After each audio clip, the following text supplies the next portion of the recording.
Right, this is the Osprey Exos 48, the new version, or the current version. I'm going to show you how I'm going to pack it and why I'm using it for the South Downs Way. This is going to be my gear loadout for kind of good-ish weather, 2-3 season kind of camping. So you can see all the gear that I'm taking. I'm going to go through the things that I'm taking with me and why I'm taking them with me as well. So let's start on this pack, and I'll explain to you just briefly why I'm taking this pack. I've got a few different ones as well, and I've got an extensive review which I'll link up there for you, so you can have a look at that if you want to see it. It's, for its weight, it's a very sturdy pack, so it can carry a reasonable amount of weight. I think it can carry up to sort of 14-15 kilograms pretty well, which is around 30 pounds. For me, on this kind of walk, I drink a lot of water. I just need a lot of water. This is the kind of water bottles I take, as a 1.5 litre sort of water bottle or something like this. And this pack has very big side pockets on it. Now, one thing that I should mention with the Osprey packs is that when they give you a rating, let's say this is 48 litres, Osprey don't include the volume that the side and back pockets can hold.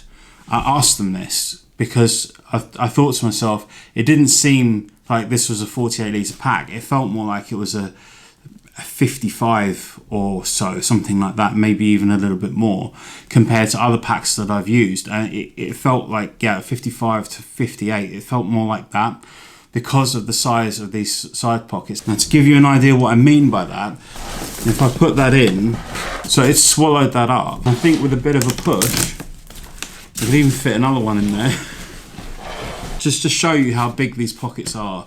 That's 2 1.5 litre water bottles in there. Now I'm not going to carry it like this, I'm just showing you how big these pockets are. So on some packs where you get these side pockets, you can't always use them because they don't open enough to do anything kind of meaningful with. But the way they've designed these is that the pocket kind of stretches out towards the back here. So when you put a water bottle like this in, you see it sits like this. And it's very easy to operate when you're walking. So you can have one on one side like this and the other one perhaps stored vertically on the opposite side. So you have one that you're drinking with, and then when you're finished with it, you can just push it in like this and then open up the one on the other side. So for me, that's what I want to be able to do. It's just, for me, I need to carry about 3 litres on the longer stretches. If there's like a 10-mile stretch, I might only need 2, but I'll carry probably 3. But even if you were to just carry, let's say if you're like a normal person, not like me, then carrying this one bottle, for instance, like something like this, which you can then fill up at the water taps, you can just stow it in like this, and you can, whilst you're wearing the pack, access this and do this quite easily and quickly. If you find that pull toggle, then you can generally one-handed shove it back in. I don't have any problem doing that, it's fine. Another nice feature with this pack is that the top lid is detachable. So what I can do is take the top off like this and just bring that into my inner tent if I want to. So you can put your like toiletries and bits and pieces in here and stick that inside your inner tent, and then you've got it with you. Okay, so the top lid is just one pocket up here and then one at the bottom as well. So I'll show you what I've got in here. Now the first thing I've got is my first aid kit. I'm going to talk you through a little bit about this and just give you some of my reasonings on why I'm doing it this way. I used to work in inshore rescue, which is essentially sea rescue, just up to 1 or 2 miles, and I was the coxswain or powerboat driver, whatever you want to call it.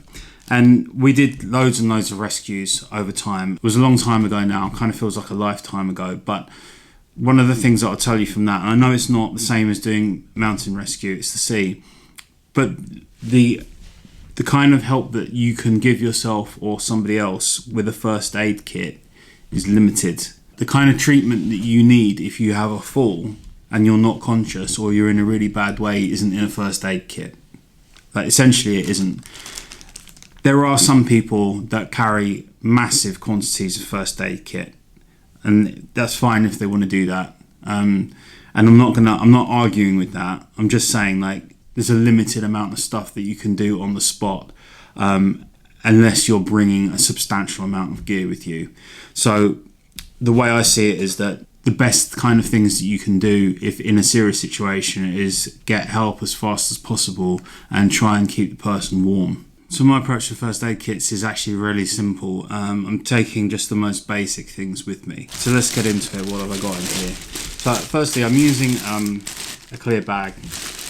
And the reason I'm using a clear bag is because I can see what's inside it. I can tell whether I need to replace something or if I'm running out of anything at a glance. And I'm feeling that I'm more aware and more in tune with what I've got, and I also think they're actually more likely to use stuff if you can actually see it. So this is just a freezer bag, but I buy the better quality ones because they're strong and they just last. So I have a tube of antiseptic cream, Compeed, which is for putting on your feet, helps prevent blisters. This is Imodium. You can get something else just like this, anti-diarrhea tablets that are quick and fast acting, because if you get diarrhea, if that did happen to you, if you had vomiting and diarrhea, you could end up dehydration really quickly. So something like that is something that could really help you. Pack of aspirins, tick remover. You can get these on Amazon. Links in the description. Set of good quality plasters. Nurofen or ibuprofen. Zinc oxide tape for taping your feet up. Dealing with blisters. Small pair of scissors to cut them. Don't bother with a knife. I find scissors more useful than knives. It's just me. Antiseptic hand gel, just for hygiene, keep your hands clean. Small toothpaste. Toothbrush. Small tub of Vaseline. Can't recommend this enough. Absolutely brilliant. You can put it on your feet, put it on anywhere you get chafing. It's just really good stuff. And a backup lighter. I use these for lighting the stove if the little ignition thing fails on it. It's just a backup. I don't bother with those ferro rod things. You can get those if you want to, but actually the top part here is actually a flint and steel. It doesn't matter about the gas inside. It actually will make a spark like this as well. Now there's two things that aren't in here right now that I'm going to be adding. One of them is electrolytes. Now, a lot of people use these types of electrolytes that come in a tube that are just effervescent, you know, they fizz up and they give you flavoured water. They're all right, but there's not a lot in them. When you actually look, in terms of electrolyte, the content's they're all right though. I would still keep using them. But if you get some proper like electrolyte tablets like these, and just take out a few, put them in your bag, there's a lot more in them. They've actually got more electrolytes. It's got sodium, calcium, potassium, chloride, and magnesium. And each one gives you about a quarter of your daily recommended intake. They're just better. You know, they just are better. The downside with them is if you don't swallow it, you end up chewing it. It's very salty.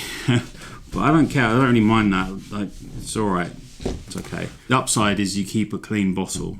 So, you know, but yeah, I prefer these. The other thing that I would still add to that as well is silver foil blanket, thermal blanket. I think that's actually really, really important. I opened mine and I just want one that's in the packet again. So I'm going to add that back into there. I'm just going to buy another one and stick it in. I opened it just because I wanted to see what it was like. And then it's kind of, I just like it when it's in those packets. So I'm going to do that. Sun hat. So I've got this hat that I wear, and I've got like this sun hat as well. It's a good one. It's a Fjallraven one, but I kind of liked it when I saw it. So I look like a bit of a wally in it. Apparently, what's new? That's all right. Smidge. Bought the Smidge. Might see if I can get a smaller one at some point. This is the Smidge stuff. And tea bags for tea. Right, I know you're saying, what? Where's the coffee? Okay, so here's the thing. It is a performance trying to do good coffee. It's much easier to make a good cup of tea than it is to make a good cup of coffee. It's just easier. It doesn't matter which method you use. I think if you need bags of this and bags of that, these you can literally just stick them in your cup, pour it in, bit of milk powder, bit of sugar, done. That's it, and it comes out like a normal cup of tea. I prefer coffee to tea, but I'm happy with a bit of tea, so that's what I'm having. And you have to, when it comes on to the subjects of tea, by the way, as you can tell from my accent, I'm English. I am from down south, I'm a Londoner, but it has to be Yorkshire tea. The best tea is grown in Yorkshire, picked by Yorkshire people on Yorkshire tea plantations. You can go and see, I've never seen them, but definitely not grown on a plantation elsewhere. Microfiber towel for wiping down condensation in the tent. That tends to start off in the top lid until I get the condensation, and then it'll go into the back pocket of the backpack so it can dry out a bit. Right, head torch. I'm using this one, the Petzl Actic Core. And the battery that it comes with is the rechargeable. Well, I got the rechargeable one, this one, to go into it, just because I'm bringing a power bank and it's easy to. I'm not going to need to charge it over the time that I'm using it. And I don't use, for this time of year, I don't use a light inside the tent like a lamp or anything like that. I just use the head torch. I don't even use the head torch that much. I just find that most of the time I can see anyway, so I'm not that fussed. But yeah, I use the head torch and that's it. In the winter I would take a lamp for inside the tent as well, but not at this time of year. Don't think it's worth it. Inside this little Carrymore dry bag, electronics bag, and I have a power bank in there with the various cables that I need. One to charge the batteries for the camera that I'm filming on now, and phone charger. The cable that charges the camera also charges the head torch, so that's not a problem. And the Anker, it's the Anker 20,000 milliamp power bank, has two USB sockets on it, so I can charge my phone and one of these two things at the same time. And a spork. They're called sporks, aren't they? Yeah. I don't know why I'm hesitating over it. It's a spork, right? Look at the tip of this one. It's kind of cool because this is the Sea to Summit one, and you can see what they've done is they've rounded off the edges at the top so it doesn't pierce through things. It's a really good idea. So it works as a fork, but because it's rounded at the top here, when you use it in a bag and stuff, it's not going to start stabbing through things, which is pretty decent, and it's long enough. This is, I think, anodized aluminium, but it's like 11 grams or something. It's really lightweight. So that's the end of the top pocket. I've got a few things on the underside. So the first one I've got is earplugs, because just sometimes it can be noisy. Like if it's windy outside, then it's useful to have. Now this is just it's tough tape. You can use Gorilla Tape or something like that. This is something that was around. Outkit was selling this stuff and it's pretty decent. It's just a little bit of repair tape that you can just peel off. And again, that's another reason. Like I think scissors are, unless you're doing bushcraft stuff, I think scissors are more useful than knives, because it's easy to cut something like this with a pair of scissors. But I said, unless you're doing bushcraft, I think scissors are better. A little Sea to Summit mosquito head net for midges and mosquitoes. A compass. This is like a spare compass. So I have two compasses and I'll always have a spare, just like that. These are the repair patches for my sleeping mat. You get a hole, and I've had one and used it, and it works really, really well. So there's nothing wrong with that. And there's one more lighter. The reason this one's in here is because I basically don't touch this pocket at the bottom, and I'm always pulling stuff in and out of the top one and messing about. And this is just a backup to the backup. This just comes again from like the kind of rescue stuff that I did, but I don't sound stupid because it's a lighter. But it's the kind of old adage that 2 is 1, 1 is none. Yeah.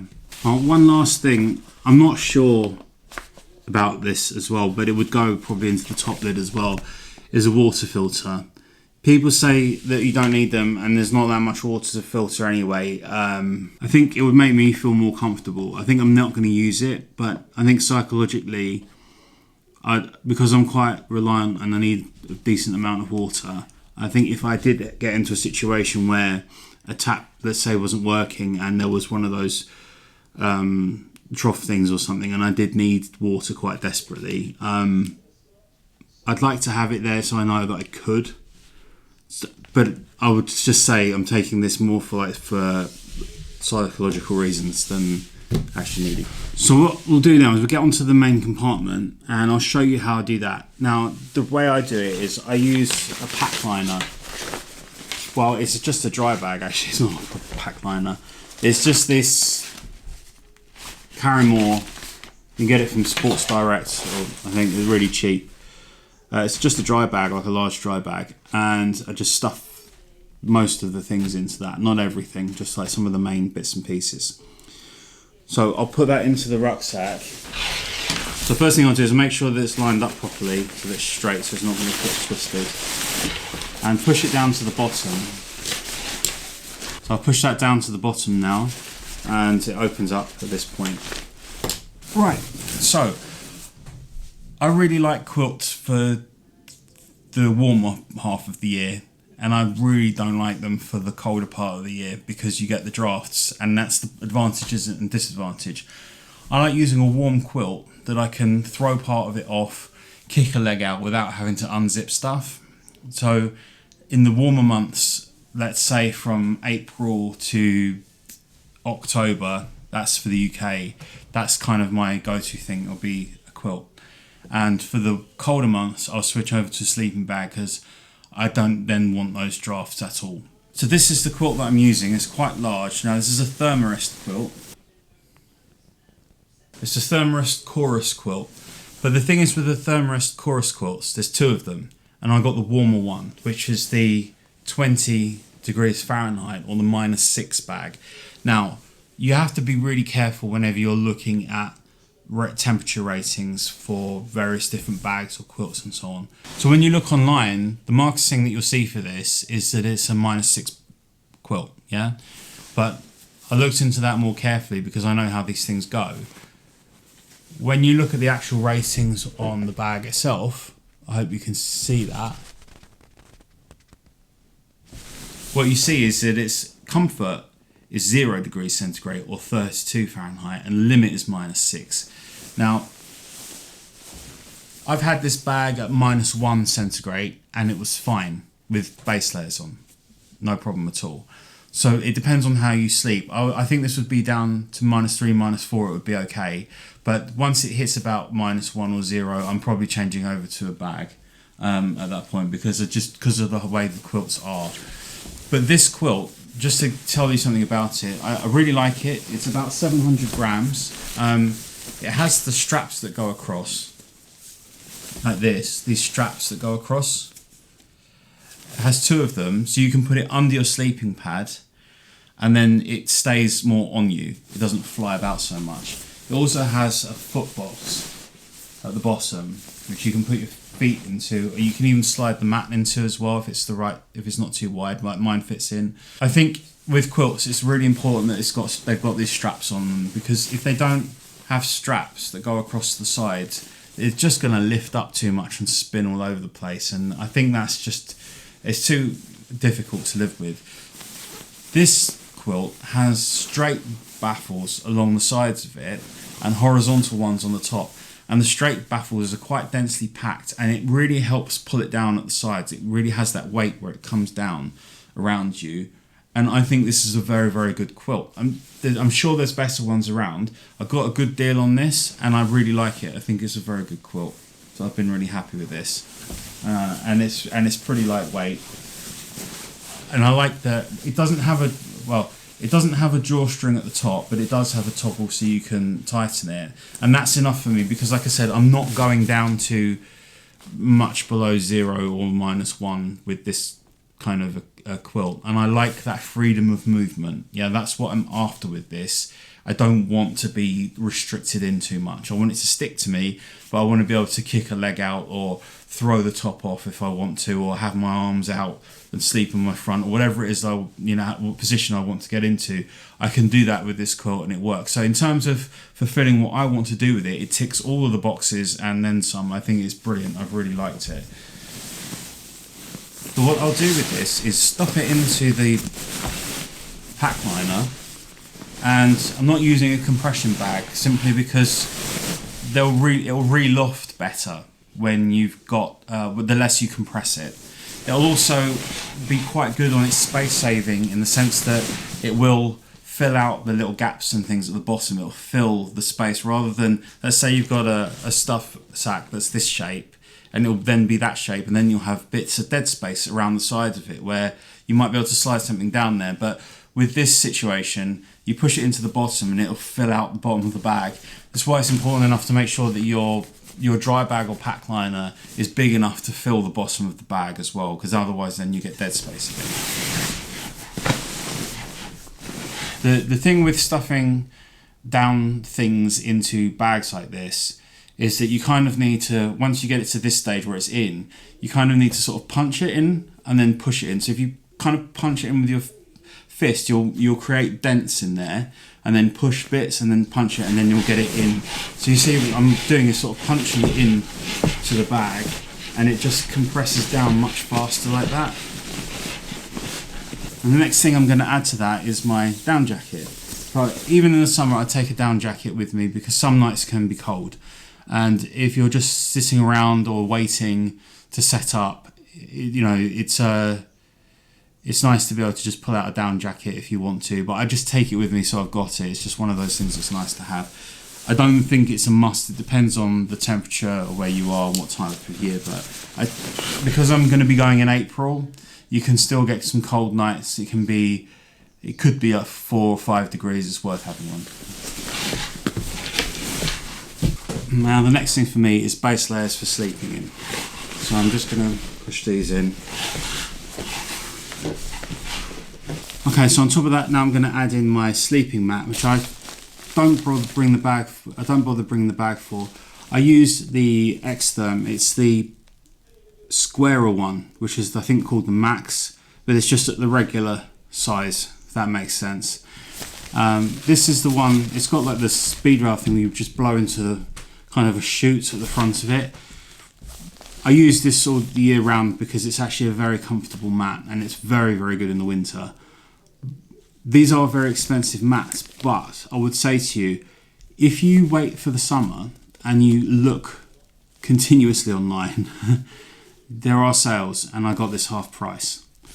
They just come up. So you can get them they're still expensive even when they're half price, but they are at that point worth it, definitely, because they're thicker. You get a good night's sleep on them. In the winter and the colder months, they're really warm. They're just very nice mats. I think they're very good. I have had a tear in it, which I repaired with their repair kit, and it worked perfectly. So I'm happy with that.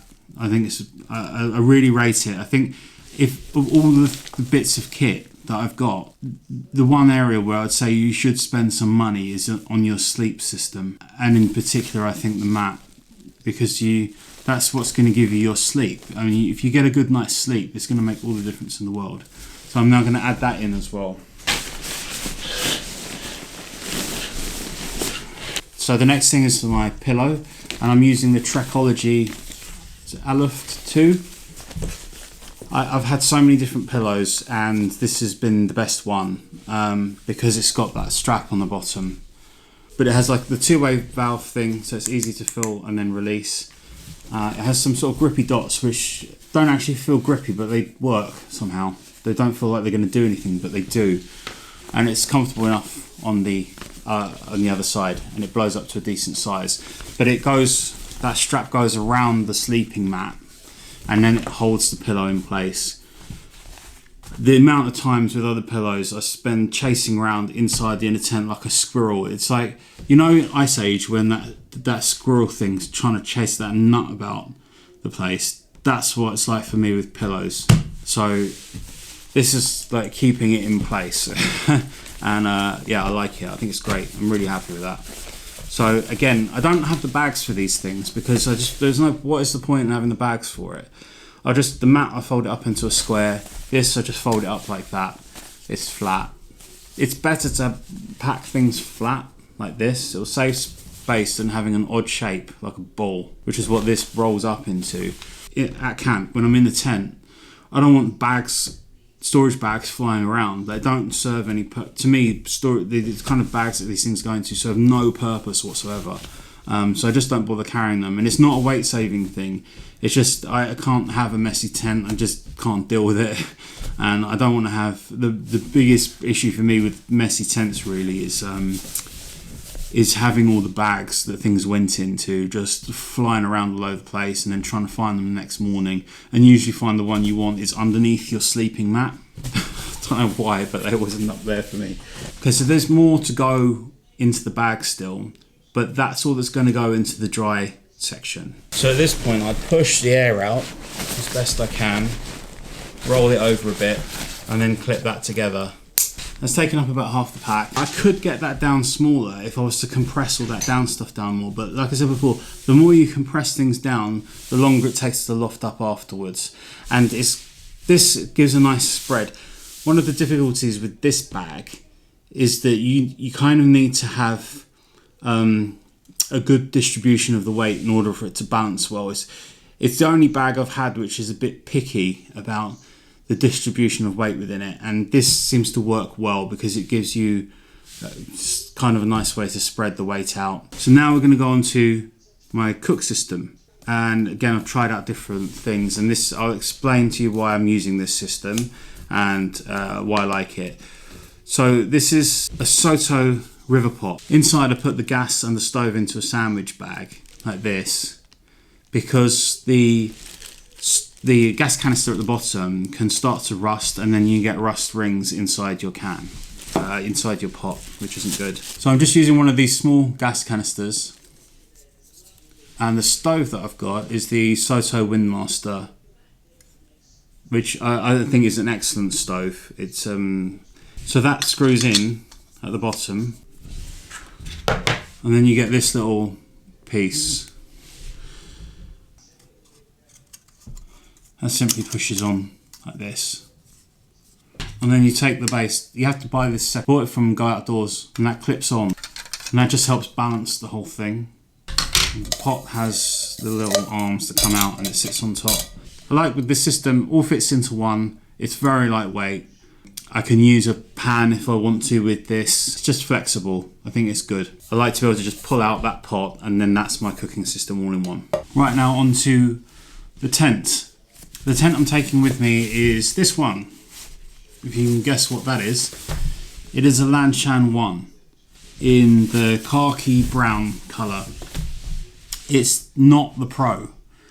It's also not the old version. It's the new 2021 model, which is larger. It's 230 centimetres long inside the inner tent, so it's much bigger.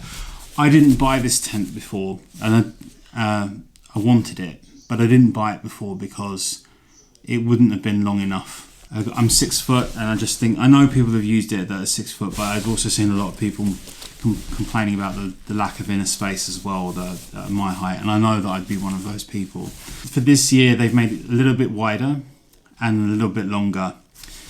It still has the inner tent, and I'm happy with that because I like having an inner tent. I understand the single skin thing as well. I've got no problem with that, but I like having an inner tent.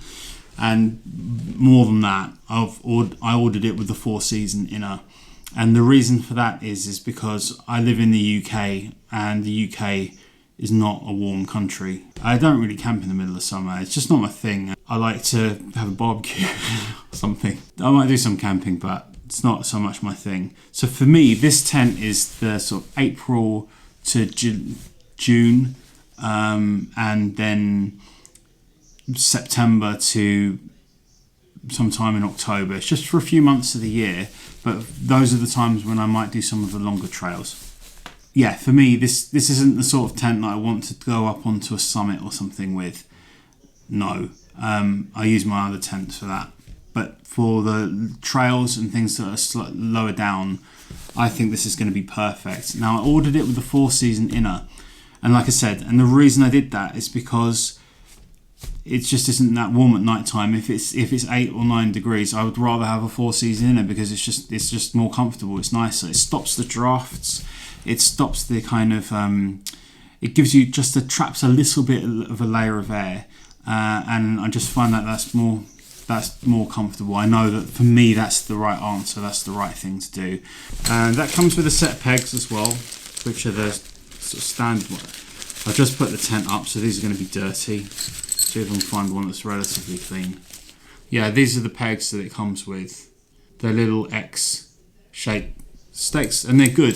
The only thing I'll do is I'll add one sort of groundhog beefy one to this, just to, if it gets rough weather, I just want to have one peg in the direction of the wind that will be tougher than this, and then I can even back peg with the extra one of these.